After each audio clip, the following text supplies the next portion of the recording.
안녕하세요, 여러분.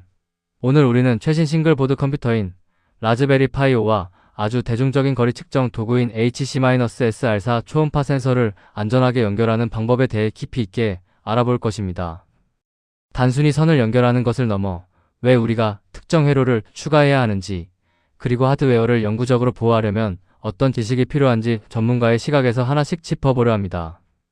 특히 하드웨어 손상 없이 센서를 완벽하게 제어하는 비법을 공개할 예정이니 집중해주세요. 초보자분들도 이해하기 쉽게 원리부터 실전, 코딩까지 단계별로 안내해드릴게요. 자, 그럼 소중한 여러분의 라즈베리 파이를 지키면서 멋진 프로젝트를 시작할 준비가 되셨나요? 본격적인 여정을 떠나보겠습니다. 이번 가이드는 여러분이 하드웨어의 특성을 깊이 이해하고 안전한 설계 습관을 기르는 데 큰 도움이 될 것입니다. 이번 강의를 통해 우리가 달성할 4가지 핵심 목표를 정리해 드릴게요. 첫 번째로 초음파 센서가 어떤 물리적 원리를 이용해서 거리를 계산하는지 그 메커니즘을 정확히 이해해 볼 것입니다. 두 번째는 가장 중요한 부분인데요. 라즈베리 파이 5의 전압 제한 수칙을 배우고 보드를 안전하게 지키는 법을 익힐 거예요. 세 번째 단계에서는 전압 분배 회로, 즉 볼티지 디바이더라고 불리는 회로를 직접 설계하고 단계별로 구축하는 실습을 진행합니다. 마지막으로 파이썬의 GPIO0 라이브러리를 활용해서 단 몇 줄의 코드로 센서를 스마트하게 제어하는 방법까지 마스터하게 될 것입니다. 이 4가지 과정을 모두 마치면 여러분은 단순한 조립자가 아닌 원리를 아는 공학도로 거듭나게 될 것입니다. 각 단계는 서로 긴밀하게 연결되어 있으니 차근차근 따라와 주세요. 오늘 우리가 다룰 주인공들을 소개합니다. 왼쪽에는 우리의 제어 두뇌 역할을 할 라즈베리 파이 5가 있습니다. 강력한 브로드컴 프로세서와 다양한 주변 장치를 연결할 수 있는 40핀 헤더를 갖추고 있죠. 오른쪽에는 거리 측정기인 HC-SR4 초음파 센서가 있습니다. 이 센서에는 4개의 핀이 있는데요. 전원을 공급하는 VCC, 신호를 보내는 트리거, 반사된 신호를 받는 에코, 그리고 첩지를 담당하는 GND 핀으로 구성되어 있습니다. 이 두 기기는 서로 통신하며 거리를 알아낼 것인데 여기서 아주 중요한 점은 이 둘의 사용 언어 즉 전압 레벨이 다르다는 사실입니다. 라즈베리 파이는 매우 섬세한 친구라서 높은 전압을 바로 받으면 힘들어할 수 있거든요. 따라서 이 두 도구의 특성을 정확히 알고 적절한 중재 회로를 만드는 것이 성공적인 프로젝트의 열쇠가 됩니다. 초음파 센서는 과연 어떤 원리로 거리를 측정할까요? 원리는 의외로 간단합니다. 우리가 산에서 야호를 외치고 메아리가 돌아오는 시간을 재는 것과 비슷하죠. 먼저 우리가 트리거 핀에 10마이크로초 이상의 아주 짧은 전기 신호를 주면 센서는 사람 귀에는 들리지 않는 40kHz의 초음파를 발사합니다.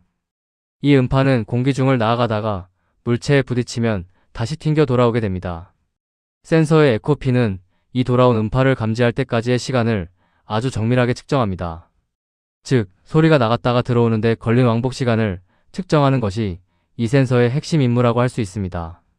이 시간이 길면 물체가 멀리 있는 것이고 짧으면 가까이 있는 것이겠죠. 이 물리적인 데이터를 이제 우리가 수학적으로 변환하는 과정이 필요합니다. 이제 측정된 시간을 실제 거리로 바꾸는 공식을 살펴봅시다. 거리는 왕복 시간 곱하기 속도를 2로 나눈 것과 같습니다. 여기서 소문자 D는 우리가 구하려는 거리이고 T는 소리가 돌아오는데 걸린 왕복 시간입니다. V는 소리의 속도, 즉 음속을 의미하는데 보통 상온에서 초당 약 343m의 값을 가집니다. 왜 마지막에 2로 나눌까요? 바로 우리가 측정한 시간이 소리가 갔다가 돌아온 왕복 시간이기 때문입니다. 물체까지의 편도 거리만 알기 위해 절반으로 나누는 것이죠. 결국 이 공식은 소리의 이동 시간과 물리적 속도 사이의 관계를 이용하여 아주 정확하게 거리를 산출해냅니다. 이 간단한 산술 계산을 라즈베리 파이가 순식간에 처리해서 우리에게 미터 단위의 결과값을 알려주게 되는 것입니다. 자, 이제 아주 심각하고 치명적인 문제를 다룰 시간입니다. 바로 전압 불일치인데요. 우리가 사용하는 HC-SR4 센서는 5V 전원을 기반으로 동작하도록 설계되어 있습니다. 그래서 결과를 출력할 때도 에코핀을 통해 5V라는 높은 전압 신호를 내보내죠. 하지만 우리의 라즈베리 파이 5는 GPIO 입력 핀에서 오직 3.3V의 로직 레벨만을 사용합니다. 5V와 3.3V, 이 차이가 작아 보일 수도 있지만 전자회로의 세계에서는 아주 큰 격차입니다. 만약 5V의 신호가 3.3V까지만 견딜 수 있는 라즈베리 파이의 핀에 그대로 꽂힌다면 어떻게 될까요? 마치 작은 컵에 폭포수 같은 물을 쏟아붓는 격이 되어 보드에 심각한 무리를 주게 됩니다. 이 차이를 해결하지 않으면 우리의 프로젝트는 시작하기도 전에 끝날 수 있습니다. 소요시간 약 4분 5분. 특히 라즈베리 파이 5에는 우리가 꼭 알아야 할 숨겨진 약점이 하나 있습니다. 바로 RP1이라고 불리는 입출력 제어 칩입니다. 이 칩은 보드 전원이 켜져 있고 정상적으로 작동할 때는 어느 정도 높은 전압을 견디기도 하지만 전원이 차단되었거나 핀이 비활성화된 상태에서는 매우 취약해집니다. 이럴 때는 최대 3.63V까지만 견딜 수 있도록 설계되어 있죠. 그런데 센서에서 나오는 5V 신호는 이 한계치인 3.63V를 훌쩍 뛰어넘습니다. 즉, 프로그램이 실행되지 않거나 보드가 잠시 꺼져 있는 사이에도 센서에서 신호가 흘러 들어오면 RP1 칩이 영구적으로 손상될 위험이 매우 큽니다. 한번 타버린 칩은 되돌릴 수 없기 때문에 우리는 반드시 물리적인 방어선을 구축해야만 합니다. 다시 한번 강조하지만 센서와 라즈베리 파이를 직접 선으로만 연결하는 직결은 절대로 금물입니다. 5V의 신호가 전압 강화 과정 없이 GPIO 입력 핀에 그대로 흘러 들어가면 전자 부품들은 과도한 에너지를 이기지 못하고 타버리게 됩니다. 이는 단순히 오류가 발생하는 수준이 아니라 보드가 영구적으로 고장나는 물리적 파손을 의미해요. 마치 비가 억수같이 쏟아지는 날, 우산 없이 소중한 기기를 들고 나가는 것과 같습니다. 우리는 이제 이 5V라는 거센 핏줄기를 3.3V라는 안전한 수준으로 낮춰줄 든든한 전자적 우산을 만들어줄 것입니다. 그것이 바로 우리가 다음에 배울 회로 구성의 핵심입니다. 여러분의 소중한 장비를 지키기 위해 이 안전수칙은 반드시 가슴에 새겨주시기 바랍니다. 자, 이 위기를 극복할 구원투수를 소개합니다. 바로 전압 분배 회로, 영어로는 볼티지 디바이더라고 부르는 아주 간단하고도 강력한 회로입니다. 원리는 아주 명쾌합니다. 두 개의 저항을 직렬로 연결해서 그 사이에서 전압을 나누어 갖는 것이죠. 이렇게 하면 센서에서 나오는 높은 5V 출력을 우리가 원하는 안전한 3.3V 수준으로 깎아낼 수 있습니다. 복잡한 장비 없이 단지 두 개의 저항만으로 라즈베리 파이를 완벽하게 보호할 수 있는 마법 같은 방법이죠. 이 회로를 제대로 구성하기만 하면 전압 불일치 문제는 더 이상 우리의 고민거리가 되지 않습니다. 이제 어떤 저항들을 어떤 비율로 섞어야 최상의 결과를 얻을 수 있는지 그 구체적인 레시피를 공개하도록 하겠습니다. 전압을 정확하게 나누기 위해 우리가 사용할 수 있는 검증된 저항 조합 두 가지를 추천해 드립니다. 첫 번째인 조합 A는 1kΩ 저항과 2.2kΩ 저항을 함께 사용하는 것입니다. 가장 대중적으로 쓰이는 방식이죠. 두 번째인 조합 B는 4.7kΩ과 10kΩ 저항을 사용하는 조합입니다. 이 비율들은 모두 5V를 입력받았을 때 결과값을 약 3.3V 근처로 떨어뜨려주는 최적의 계산 결과에 근거하고 있습니다. 여러분이 가지고 있는 부품 상자에서 이 숫자들을 찾아보세요. 저항의 표면에 그려진 색띠를 보고 값을 확인할 수 있습니다. 만약 정확한 값이 없다면 최대한 비슷한 비율의 저항을 사용해야 안전합니다. 우리는 오늘 가장 흔히 쓰이는 1kΩ과 2.2kΩ 저항을 기준으로 회로를 구성해 볼 것입니다. 본격적인 회로 구성을 시작해 볼까요? 첫 번째 단계는 모든 전자기기의 기본인 전원 공급입니다. 먼저 라즈베리 파이의 5V 전원 핀을 센서의 VCC 핀에 연결해 주세요. 이 선은 보통 붉은색 점퍼 와이어를 사용해서 시인성을 높입니다. 그 다음에는 라즈베리 파이의 GND 핀과 센서의 GND 핀을 서로 연결합니다.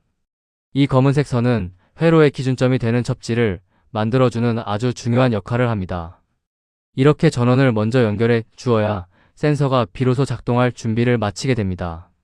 아직은 에코핀이나 트리거 핀을 건드리지 마시고 전원선 두 개가 단단하게 잘 고정되었는지 확인해 주세요.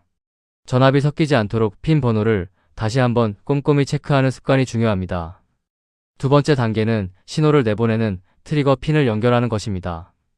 트리거 핀은 라즈베리 파이의 임의의 GPIO 출력 핀에 직접 연결하면 됩니다. 여기서는 추가적인 회로가 필요 없어서 간단하죠. 왜 그럴까요? 라즈베리 파이가 내보내는 신호는 3.3V인데 초음파 센서는 이 3.3V 정도의 전압만으로도 충분히 지금 신호를 쏘라는 거구나 하고 알아들을 수 있기 때문입니다. 즉 3.3V의 신호를 하이 상태 즉 1의 상태로 정상 인식함으로 전압을 높여줄 필요가 없습니다. 이제 우리는 안전하게 명령을 내릴 수 있는 통로를 확보했습니다. 하지만 아직 안심하기는 이릅니다. 센서가 우리에게 대답을 돌려줄 때 사용하는 핀이 남아있거든요. 그 위험한 에코를 어떻게 다룰지가 다음 실습의 핵심입니다. 잠깐, 여기서 멈추세요. 지금 바로 에코 핀을 라즈베리 파이에 연결하면 절대 안 됩니다. 앞서 말씀드렸듯이 센서의 에코 핀은 측정 결과를 무려 5V라는 고전압 신호로 출력합니다. 이 선을 그대로 보드에 꽂는 순간 여러분의 라즈베리 파이는 돌이킬 수 없는 강을 건너게 될 수도 있습니다. 우리는 여기서 반드시 속도를 줄이고 전압 분배기라는 안전장치를 설계해야 합니다.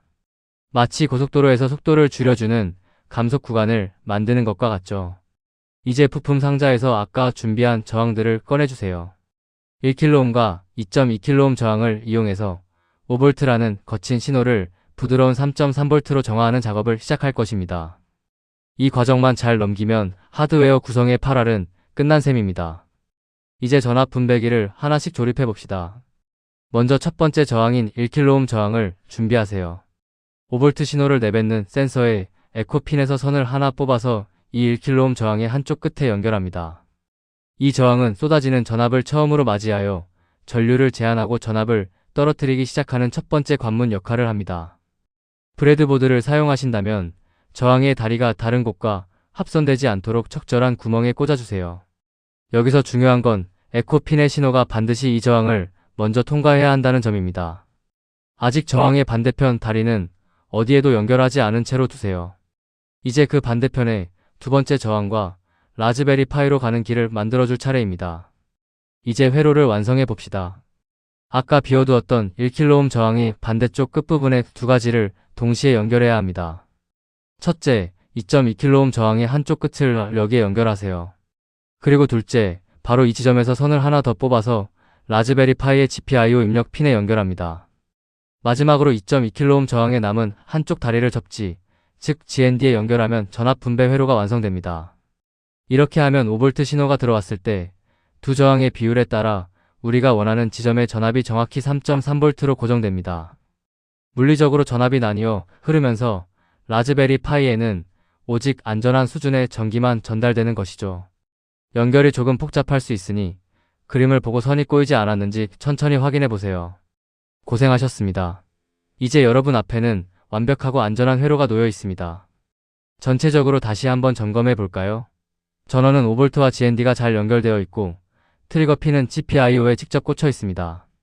그리고 가장 공을 들였던 에코 핀은 1kΩ과 2.2kΩ 저항으로 이루어진 전압 분배기를 거쳐서 라즈베리 파이로 들어갑니다. 덕분에 이제 라즈베리 파이의 입력 핀은 어떤 상황에서도 3.3V라는 안전한 로직 레벨로 완벽하게 보호받고 있습니다. 하드웨어 설계에서 가장 중요한 안전 설계를 여러분이 직접 해내신 거예요.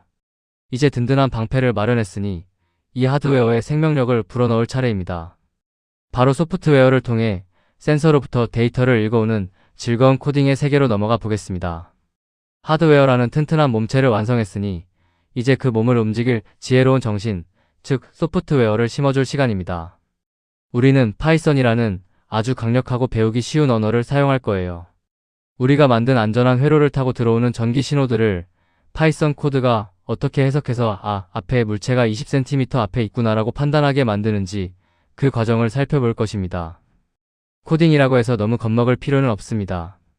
이미 전 세계의 훌륭한 개발자들이 우리가 쓰기 편하도록 아주 좋은 도구들을 만들어 두었거든요.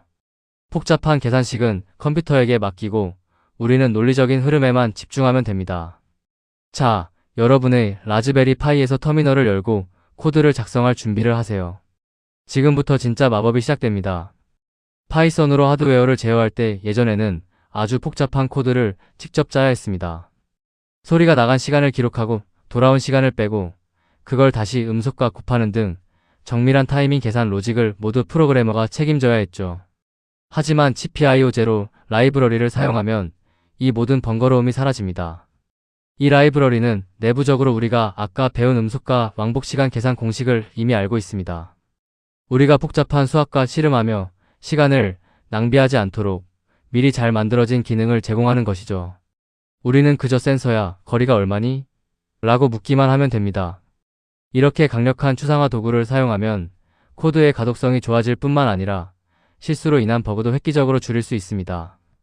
효율적인 개발을 위해 이 멋진 도구를 적극 활용해 봅시다. GPIO0 라이브러리 안에는 디스턴스 센서라는 이름의 아주 특별한 클래스가 들어있습니다. 이 클래스는 초음파 센서를 제어하기 위해 태어난 맞춤형 도구라고 보시면 됩니다. 우리가 이 도구를 사용하겠다고 선언만 하면 복잡한 신호 제어나 시간 측정은 배경에서 알아서 처리됩니다. 마치 우리가 자동차의 내부 엔진 구조를 다 몰라도 핸들과 페달만으로 운전할 수 있는 것과 같은 원리죠. 단 몇 줄의 직관적인 코드만으로 우리는 센서와 대화하고 실시간으로 거리 데이터를 읽어올 수 있게 됩니다. 객체 지향 프로그래밍의 강력함을 경험할 수 있는 아주 좋은 예시이기도 하죠. 이제 이 마법의 도구를 실제 코드에 어떻게 적용하는지 그 문법을 하나씩 뜯어보도록 하겠습니다. 이제 실제 코드를 작성해 보겠습니다. 첫 줄에서는 GPIO0에서 디스턴스 센서를 불러옵니다. 그 다음 센서라는 변수를 만드는데 이때 우리가 실제 선을 꽂은 핀 번호를 알려줘야 합니다. 여기서는 에코를 24번에 트리거를 23번에 연결했다고 가정했습니다. 그 다음 while true 반복문을 사용해서 무한히 반복하도록 만들고 프린트 문을 통해 센서의 디스턴스 값을 미터 단위로 출력합니다. 마지막으로 슬립 함수를 써서 1초마다 한 번씩 측정하도록 휴식 시간을 줍니다. 이 짧은 코드가 실행되면 라즈베리 파이는 몇 초 초음파를 쏘고 돌아온 시간을 계산해 우리에게 숫자로 알려주게 됩니다. 핀 번호만 여러분의 실제 연결 상황에 맞게 수정하면 바로 작동하는 완벽한 코드입니다. 생각보다 정말 간단하죠? 코드를 실행하면 터미널 창에 실시간으로 숫자들이 뜨기 시작할 것입니다. 화면에 보이는 것처럼 디스턴스 0.45m 같은 식으로 출력이 되죠. 이제 센서 앞에 손이나 물체를 두고 앞뒤로 움직여 보세요. 물체가 가까워지면 숫자가 작아지고 멀어지면 숫자가 커지는 것을 확인할 수 있습니다. GPIO0 라이브러리는 기본적으로 거리값을 미터 단위의 실수로 돌려줍니다. 만약 0.45라고 나오면 45cm를 의미하는 것이죠. 여러분이 직접 만든 하드웨어와 소프트웨어가 힘을 합쳐서 물리적인 세계의 정보를 디지털 데이터로 변환해내는 감동적인 순간입니다. 혹시 값이 전혀 변하지 않거나 에러가 난다면 아까 구성한 회로의 연결이 느슨하지 않은지, 특히 전압 분배 회로의 첩지가 잘 되어 있는지 다시 한번 확인해 보세요. 여러분의 프로젝트를 한 단계 더 업그레이드할 팁을 드릴 겸 지금까지는 우리가 직접 코드를 실행했지만 실제 장치를 만들 때는 라즈베리 파이가 켜지자마자 자동으로 이 프로그램이 돌아가야겠죠? 이럴 때는 리눅스의 크론탭 기능을 이용하거나 백그라운드 서비스로 등록해 보세요. 그러면 모니터나 키보드 연결 없이도 전원만 넣으면 바로 거리를 측정하는 독립적인 시스템을 구축할 수 있습니다. 예를 들어 특정 거리보다 가까워지면 경고음을 울리거나 불빛을 반짝이게 하는 기능을 추가해서 자율주행 로봇이나 스마트 쓰레기통 같은 멋진 장치를 만들 수 있겠죠. 오늘 배운 기초는 수많은 응용 프로젝트의 든든한 밑거름이 될 것입니다. 여러분만의 창의적인 아이디어를 더해서 이 시스템을 완성해 보세요.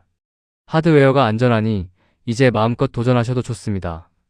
오늘 배운 내용 중 가장 중요한 3가지만 꼭 기억해 주세요. 첫째, 라즈베리 파이 5의 RP1 칩은 보드가 꺼져 있거나 비활성 상태일 때 5V 전압에 매우 취약하다는 점입니다. 이 약점을 아는 것이 안전의 시작입니다. 둘째, 그래서 우리는 5V를 출력하는 에코핀에 반드시 전압 분배 회로를 연결해야 합니다. 1kΩ과 2.2kΩ 저항을 사용하는 이 안전 레시피를 절대 잊지 마세요. 마지막 셋째, 소프트웨어 구현 시에는 GPIO0의 디스턴스 센서 클래스를 활용하세요. 복잡한 계산은 라이브러리에 맡기고 여러분은 더 멋진 기능을 만드는 데 집중할 수 있습니다. 이 3가지 원칙만 지킨다면 여러분은 어떤 센서라도 두려움 없이 그리고 안전하게 다룰 수 있는 진정한 메이커가 될 수 있습니다. 오늘 우리와 함께한 워크샵이 즐거우셨나요? 우리는 단순히 센서를 작동시키는 법을 넘어 하드웨어의 한계를 존중하고 이를 보완하는 안전한 설계 방식을 배웠습니다. 훌륭한 소프트웨어는 언제나 탄탄하고 안전한 하드웨어 위에서 비로소 빛을 발하는 법입니다. 원리를 이해하고 안전수칙을 지키는 여러분의 태도가 결국 여러분만의 멋진 IoT 프로젝트를 완성하는 가장 큰 힘이 될 것입니다. 오늘 배운 내용을 바탕으로 세상에 없던 새로운 장치를 만들어 보시길 진심으로 응원합니다. 하드웨어와 소프트웨어가 조화를 이루는 그 순간의 짜릿함을 마음껏 즐기세요. 함께 해주셔서 감사합니다. 여러분의 멋진 도전을 응원합니다.